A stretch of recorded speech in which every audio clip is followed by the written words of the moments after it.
guys. I was doing a modification on the EXOS 58, and so I thought it would be a good opportunity just to quickly review some of the aspects of the bag. I know a lot of you are familiar with it. For those who are not, I'll quickly go over some of the features, but I will also talk about some of the strengths and weaknesses of the bag that I've had so far. I probably have maybe 250 miles on it, something, not a lot of miles, but enough just to get sort of familiar with it. But anyway, okay, so I've already made the modification to the pouches, the waist belt pouches, that they are very small, and you'll see when I did the modification or the hack how small they were. So waist belt. The waist belt seems to cinch up well.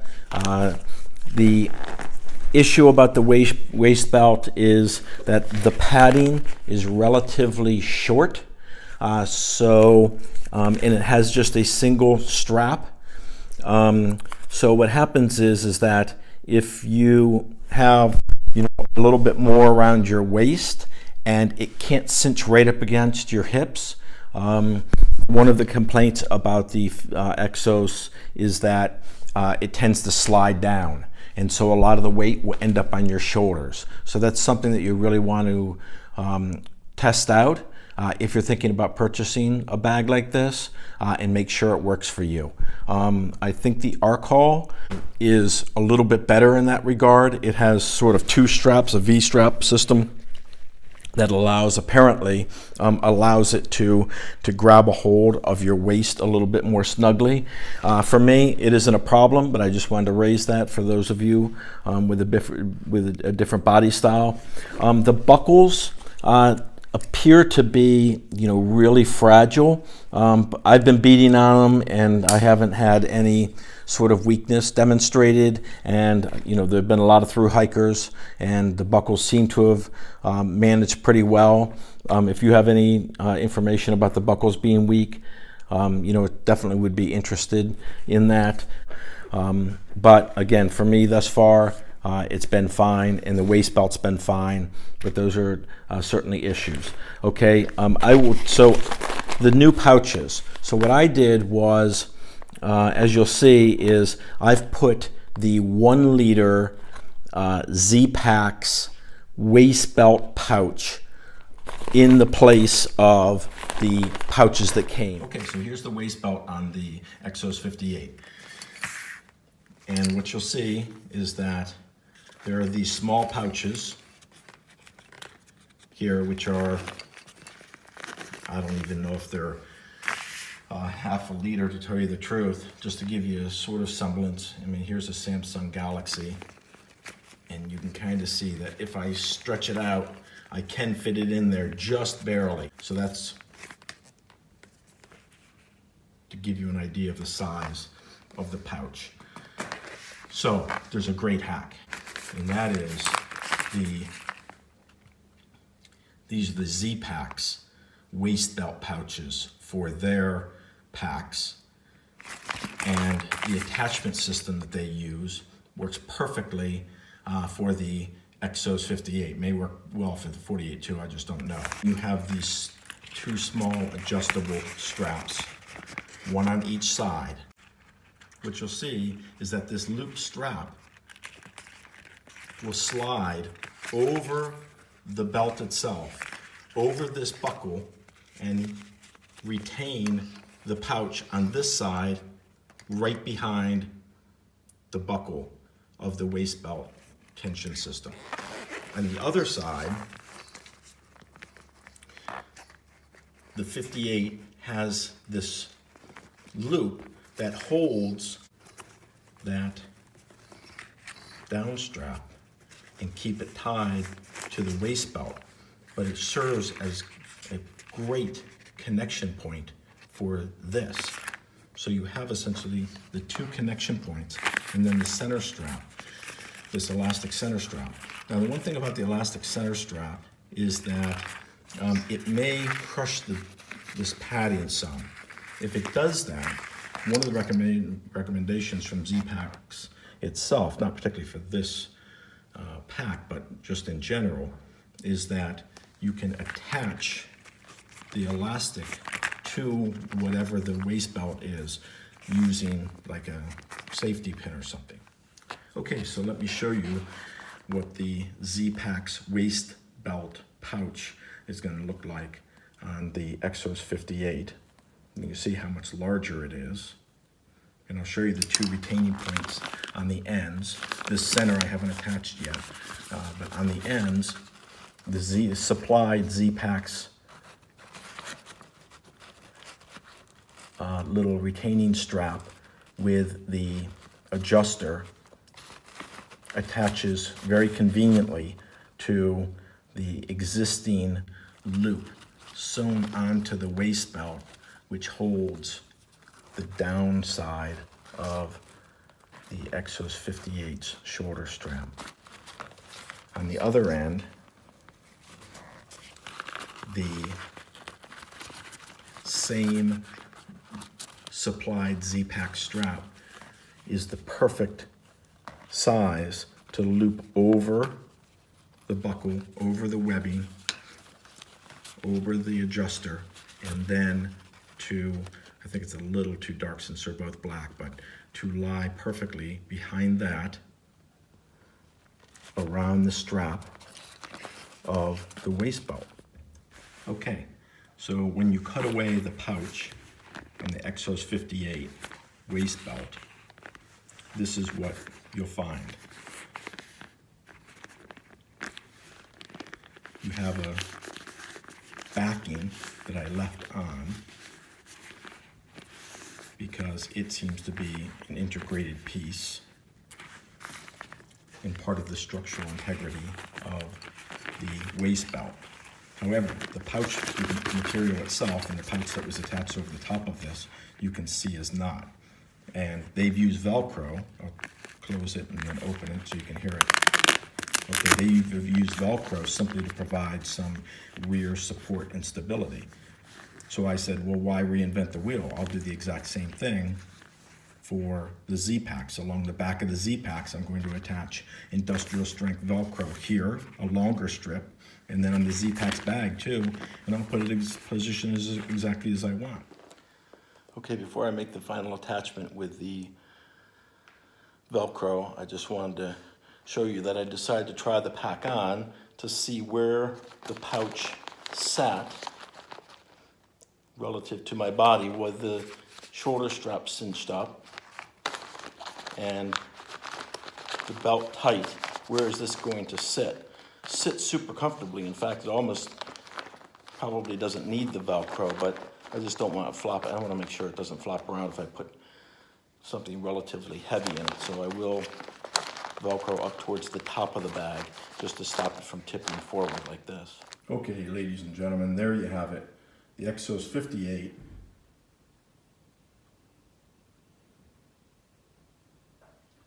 with the ZPacks waist belt pouches, 1 liter each, attached. So they've worked out really well. You'll see these in some of my hikes. I love them. They're large. They're great. They're comfortable. They hold a lot. So anyway, that's the issue with the waist belt. Okay, moving up a little bit. The straps themselves, I find, are very comfortable, well padded, actually designed for 40 pounds. The shoulder strap adjusters work great. They really bring the pack up and forward, so it really helps complement the waist belt as far as holding that sort of structure right on your hips and distributing the weight primarily over the hips. So they're really good. The one negative thing is they have these little pouches, and just like the pouches along the waist belt, I don't know what they're for, or they're completely inadequate. My sunglasses will not fit in here without crunching the earpiece. And the only thing I can actually put in here is my little pen knife. Goes down onto this side. Right now I'm also using a bladder, so there's a place for it to come through, the tube, hydration tube to come through, and also to be held in place here, so that's very convenient. As far as the back suspension system, I think most people are aware, the back suspension system, this is a mesh back support that allows airflow. It complements the frame structure. I think you can probably see. The nice thing about the frame is, okay, it has the arc to it, but also it's located out far enough on the outside of the pack so that when you start putting heavier weights in here, this weight does not tend to roll around to the outside of the frame itself. That's a problem with some of the ultralight bags, is that the frame structure itself is located inward a little bit, and so as a consequence, as this starts to get full, it actually comes out and bulges around the frame structure, and what happens is it then rubs on your back. Now with the degree of arch here, that's less likely, but just for you to sort of appreciate how the bags sort of become less tolerable as weight increases. Okay, so you have waist, strap, backing, frame. Come over to the side. You have this sort of light webbing for compression, in order to compress the bag in. It works really well. It's easy to increase and decrease. The nice thing about the compression as it comes around this one mesh pocket is that it helps hold things in place. So if you have something like you'll see on the other side where I have my poles, you can put it down in here, push that towards the back here. The nice thing is that this pocket is good size. I can put things down in this way, but the great thing about this pocket that a lot of the other bags don't seem to have is it has a cutaway on the side too. So as I'll show you on the other side, it allows you to put a bottle here so that it's readily accessible, plus you can have things strapped down along the side of the bag. So that's a great design. In this meshing, while it feels sort of fragile, has been really tough, and when I did the research, it doesn't seem to rip easily. Just coming around to the front side of the pack, you also have a large mesh pocket. So the only thing I have in right here is my poncho. So you can see it attaches this way. Of course, it can be cinched down as you like to sort of compress the bag. I'll review these when I review the top. Okay, so here, ice axe loop, I'll probably cut that off. You'll see that I keep the Z seat, or this piece of the Z-Lite pad. I'm keeping it sort of underneath, but moved a little bit forward. The reason I'm doing that are two reasons. One is that this now acts as sort of a kickstand.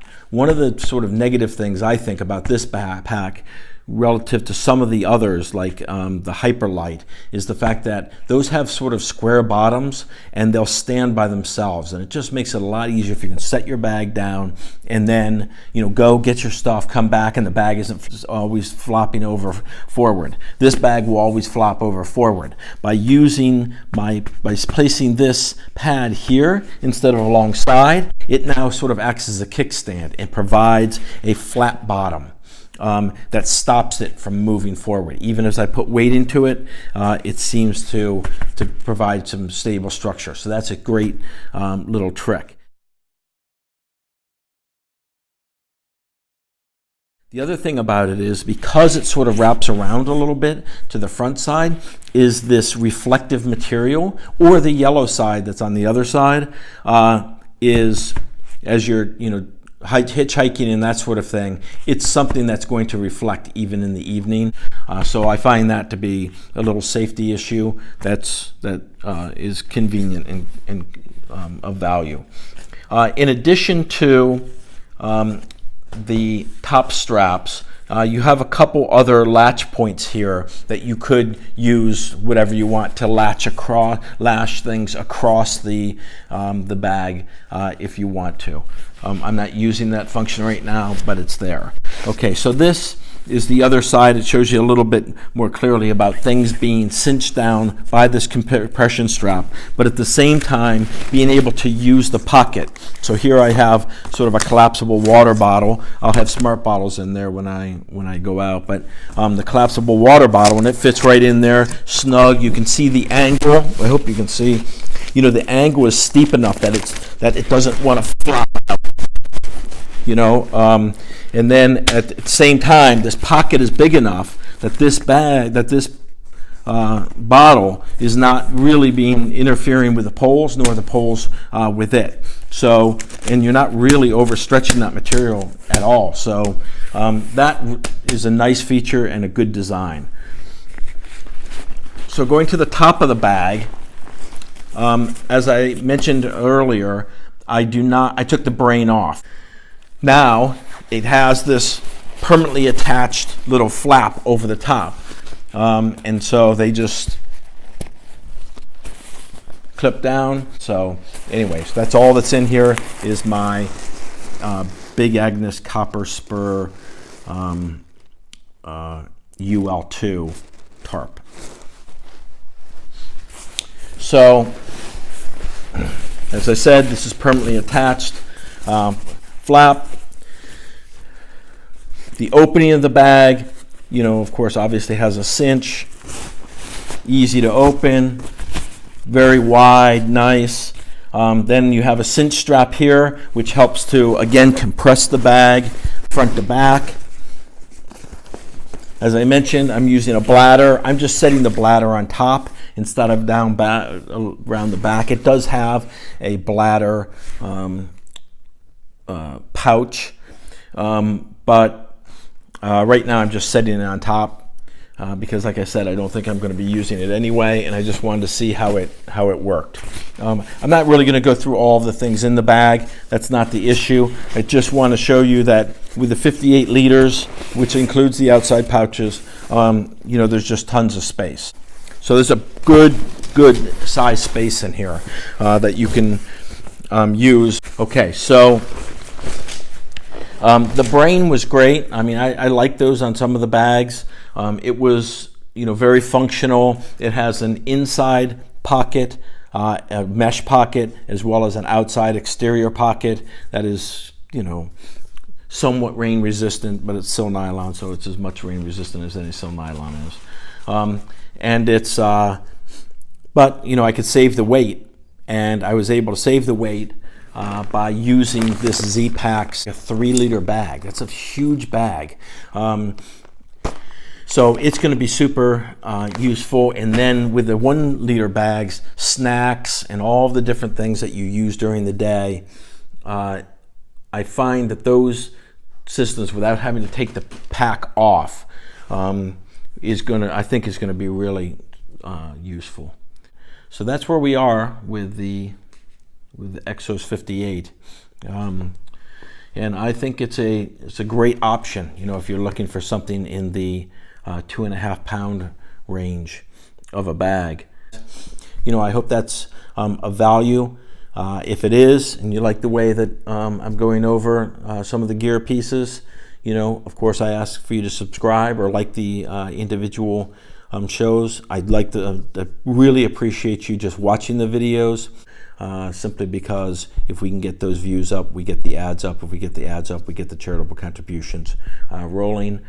So I really thank you for all the support that you've given me. I love the comments. It's great to have the conversation, and I will see you soon.